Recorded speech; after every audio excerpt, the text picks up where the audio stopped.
The fluorescent lights in that courtroom felt colder than the marble under my feet, and every whisper behind me sounded like it carried my name. I remember gripping the edge of the table, trying to steady my breath as Richard painted me as a phantom wife who contributed nothing. If you've ever watched someone rewrite your life while you stood there powerless, subscribe and tell me where you're listening from.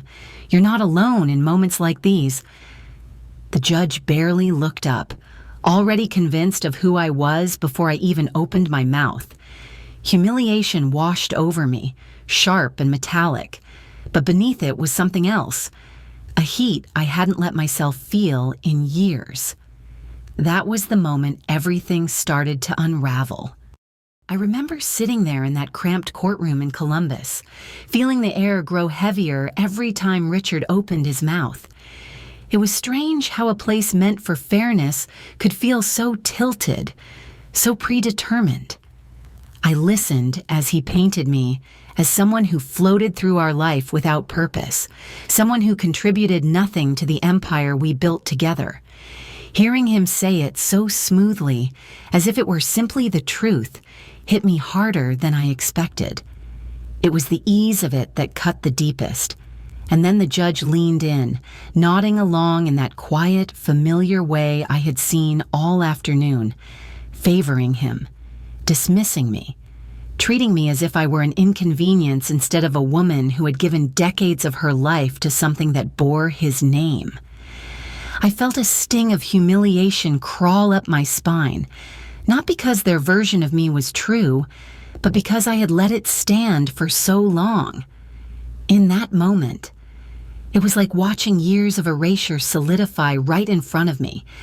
All the nights I stayed up, all the sacrifices I made, all the things I carried alone, reduced to nothing with a few calm, confident sentences from a man who knew exactly what he was doing. But under the embarrassment, something else was rising. A steady, focused heat. A certainty I hadn't allowed myself to feel in a long time. I realized I wasn't breaking. I was waking up. And none of them, not Richard, not the judge, not anyone in that room, had any idea what truth I was finally ready to bring into the light. When I stepped out of that courtroom, the weight of everything they had said about me clung to my skin. But once the doors closed behind me, something softer rose to the surface. A memory of who I used to be before all of this. I wasn't always the woman being dismissed and talked over. I was once someone full of ambition, someone who believed deeply in the life Richard and I promised each other. In the early years of our marriage, I truly thought we were building something together. Back then, Carter Precision Systems was nothing more than sketches on scrap paper spread across our kitchen table. I remember sitting there at 2:30 p.m. on a Saturday, coffee growing cold beside me, drafting the kind of plans that made my heart race. I handled every detail, early cost projections, supplier outreach, operational flowcharts, while Richard focused on shaking hands and imagining what success might look like. I didn't resent it then. I thought that was partnership. I believed we were two halves of the same dream. What I didn't see at the time was how quickly the lines blurred. My home office became the unofficial headquarters. I answered every call, managed every setback, kept every spreadsheet alive while he learned how to play the part of the visionary. Little by little, the credit shifted to him. Investors wanted the charismatic face, not the quiet woman behind the scenes, and I told myself it didn't matter, because the work spoke for itself. I convinced myself that love meant not needing recognition. But the truth is, I let myself become invisible. I allowed the world to see only his reflection while standing right behind him, holding everything together. And as painful as it is to admit, that choice slowly erased me. Still, the real story didn't disappear. I lived it, I built it, and now, it's time to finally lay bare the work that held his empire up for decades, the work no one ever saw. In the early days of Carter Precision Systems, nothing felt certain. I remember walking through the small workshop we rented on the west side of Columbus, hearing the uneven hum of the machines and wondering if any of it would survive another month. Those rooms were always cold in the winter, hot in the summer, and full of problems no one wanted to face, but I faced them because someone had to. I spent countless nights at that makeshift desk, studying manuals, researching suppliers, and piecing together solutions long after everyone else had gone home. I remember looking at the clock one night as it quietly turned to 7:15 a.m., realizing I had worked straight through until sunrise. I didn't do it for recognition. I did it because the company needed answers, and I was the only one willing to find them. I was the one who sat with the machinists, listening as they explained what was breaking down and why. I was the one who reworked production flows, reorganized inventory, and drafted the early versions of every major proposal we sent out. When our first big contract came in, one that kept the company alive, it was because I had redesigned a component that saved the client nearly $1,200 per unit. I still remember the pride blooming in my chest when the acceptance email arrived. Richard celebrated publicly while I sat quietly at home, exhausted but relieved. Over time, that pattern became familiar. He shook hands, posed for photos, and told charming stories about how hard he worked to build the company. I stayed in the background, carrying the weight of every deadline, every crisis, every late-night pivot that kept us afloat, and somewhere along the way, my name vanished from the narrative entirely. Looking back now, I can see the truth with a clarity I didn't have then. I built the foundation, brick by brick. Every process, every win, every solution that kept us alive. Even if no one saw it, I know what I created, and soon they would know too. I started keeping records long before I understood why. In the beginning, it was simply my way of staying organized. When you're juggling suppliers, production issues, payroll questions, and last-minute contract revisions, your mind fills up fast. I learned early on that if I didn't write things down, they would consume me. So I documented everything: meeting notes, strategy drafts, early prototypes, even the quiet decisions Richard claimed as his own. It felt natural, almost comforting, like I was creating order in a world that rarely slowed down for me. Over time, those records grew into neat folders stacked along the shelves of my home office. I kept emails, timestamps, corrections I made to his presentations, spreadsheets he never touched but proudly referenced in front of investors. I never told him how detailed my system was. I didn't think it mattered. It was just how I made sense of the chaos. But as the years passed and I watched him rewrite history in real time, something shifted inside me. I began saving copies of everything, not out of spite, but out of a quiet, instinctive protectiveness. I didn't trust the story being told publicly, and part of me knew that if I didn't safeguard the truth, no one would. When the folders became too many to hide at home, I rented a safe deposit box in Grove City under my maiden name, Evelyn Porter. I remember standing in that small bank office, sliding the metal drawer open, feeling a strange mix of guilt and relief. It wasn't that I expected to use any of it. I just needed to know the truth existed somewhere untouched, somewhere he couldn't reach. Looking back now, I realize I'd been preparing for this moment long before Richard tried to erase me. I didn't plan for a war, but I built the archive that would decide it. I still remember the weight of the envelope when it landed in my hands. Divorce paperwork. No warning, no conversation, not even the decency of honest distance, just a clean legal packet that said more about who Richard had become than any words ever could. He tried to soften it later with that familiar, practiced gentleness he used whenever he wanted to look like the reasonable one. He framed it as an amicable decision, something he thought would be best for both of us, as if I hadn't been the backbone of his life and his business for decades. Hearing him package betrayal as kindness made something inside me go very still. Walking into the courtroom for the first hearing, I sensed immediately that the scales weren't just tipped. They were welded in place. Judge Harold Sutton didn't hide his comfort with Richard. Their easy rapport filled the room long before I took my seat. Every time I spoke, Sutton's eyes barely lifted. Every time Richard offered a polished half-truth, Sutton leaned in like he was listening to an old friend. It became painfully clear that the outcome had been decided long before I stepped through those doors. Sitting there, I felt a mix of humiliation, anger, and a kind of grief I can't fully name. Not just grief for the marriage, but for the years of myself I had given away without question. Still, beneath all of that, something quietly fierce was growing. They thought they were cornering someone who would fold, someone who would stay quiet the way she always had. But inside, I knew something they didn't.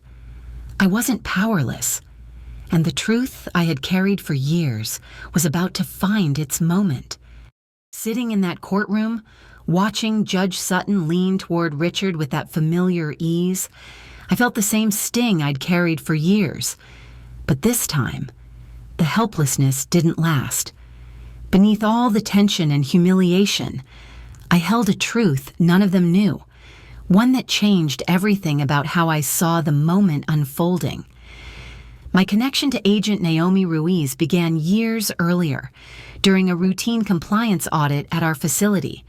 I remember walking her through the production floor, pointing out the safety updates I had pushed for, the process controls I had designed.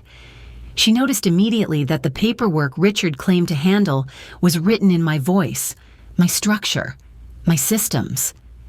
She didn't say anything outright, but there was a quiet understanding in the way she asked questions, almost as if she sensed a story hidden beneath the numbers. A few months later, she reached out again, this time asking for clarification about certain financial discrepancies she'd found around Richard's expense reports. I answered honestly, sending her the copies I had kept. I didn't realize then that those documents were weaving me into something larger. Over the years, every file I shared, every clarification I provided, became part of an expanding investigation, one that reached far beyond my marriage. By the time Richard filed for divorce, Agent Ruiz had already been monitoring Judge Sutton as part of a broader inquiry into judicial favoritism and financial ties. I didn't know the details, but I knew enough to recognize patterns. And as I sat there, watching Sutton dismiss me with a wave while Richard spoke without challenge, I felt a strange, quiet certainty settle over me. They thought they were the only ones in control, but someone far more powerful was watching everything unfold, and they had no idea what was coming next. When Judge Sutton tried to push through his ruling, something in me finally went quiet. Not defeated, steady. I stood before he even finished his sentence. For a moment, the whole room seemed confused, as if I'd forgotten my place. But I hadn't forgotten anything. I had simply decided I wouldn't let them write the ending for me.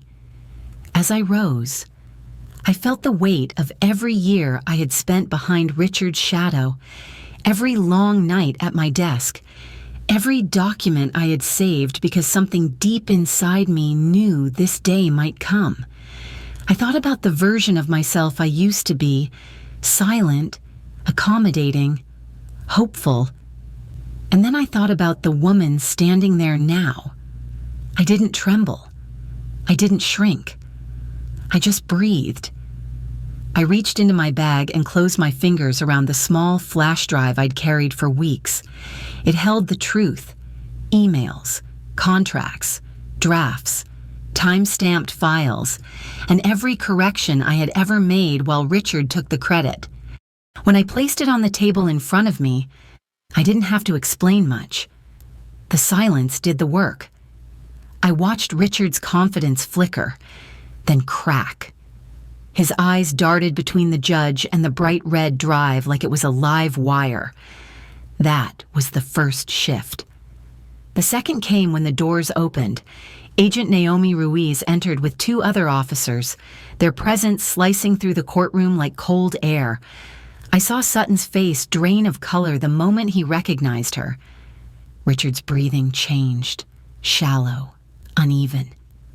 Ruiz met my eyes briefly, giving me the smallest nod, as if to say the moment had finally arrived.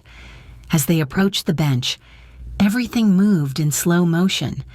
Sutton's authority dissolved, Richard's arrogance collapsed in on itself, and for the first time in years, I felt taller than both of them. Watching the arrests unfold, I didn't feel triumphant. I felt free. The truth had finally stepped into the room, and I wasn't carrying it alone anymore. When I walked out of that courtroom, I knew one thing with absolute clarity: the balance of power had shifted, and my life was finally turning back toward me. In the days after the courtroom unraveled, it felt like watching a building collapse in slow motion. Richard's reputation, once so carefully crafted, crumbled almost instantly. News outlets picked apart every detail of the investigation, tracing threads of financial misconduct, hidden partnerships, and the quiet favoritism Judge Sutton had extended for years. It was strange seeing the world finally question the man I had spent so long trying to believe in. As the investigation widened, I found myself pulled into the spotlight in a way I never expected. Reporters wanted to understand how the company had really been built, and for the first time, people listened when I spoke. They recognized the systems, strategies, and innovations I had poured my life into. It was surreal, hearing my name connected to the very work I had once done in silence. But the most powerful shifts happened inside me. I felt something loosening, like a tight rope finally giving way after years of strain. I woke up each morning feeling lighter, no longer bracing myself for the next crisis or the next dismissal. I started reclaiming pieces of myself I had abandoned, my interests, my routines, the quiet moments I used to rush through. There was grief, of course. You don't give decades of your life to someone without feeling the loss. But beneath the grief was something steadier, the sense that I was finally stepping into my own life, not the version Richard needed me to play. And as I looked ahead, I knew the real story wasn't about what fell apart, but about what I was finally free to build next. A few days after everything fell apart for him, Richard made one last attempt to claw back the narrative. It came in the form of a long, dramatic letter he pushed out to the media, trying to paint himself as a man blindsided by betrayal. He framed the investigation as a misunderstanding, the arrest as an overreach, and our marriage as something I had supposedly abandoned without warning. Years ago, I might have felt a flicker of doubt reading something like that. I might have wondered if I had been too harsh or too emotional. But this time, I felt nothing except a calm, steady recognition. It was the same pattern I had seen for decades: deflect, distort, and plead for sympathy while ignoring the damage he caused. I saw it clearly, without the fog of loyalty or fear. It was almost startling to realize how much I had changed. The public didn't fall for it. Investigators immediately dismantled his claims, releasing timelines and financial trails that contradicted every word. His letter, meant to save him, only reinforced how deeply he had deceived everyone, including himself. And for me, it marked the final break. No anger, no sadness, just closure, clean and complete, leading me into the last chapter of this story. Looking back on everything, I feel a quiet kind of peace settling over me. The storm that once swallowed my life has finally passed, and in its place is a clarity I never knew I could have. I learned that my worth was never tied to someone else's recognition, and that silence, no matter how well-intentioned, can slowly erase a person if they let it. I learned the power of boundaries, of truth, and of finally choosing myself without apology. I'm grateful for the strength that surfaced when I needed it most, and for the chance to rebuild a life that reflects who I truly am. If my story resonates with you, I hope you'll take a moment to reflect on your own worth and your own voice. Share your thoughts in the comments. I would love to hear what this journey stirred in you.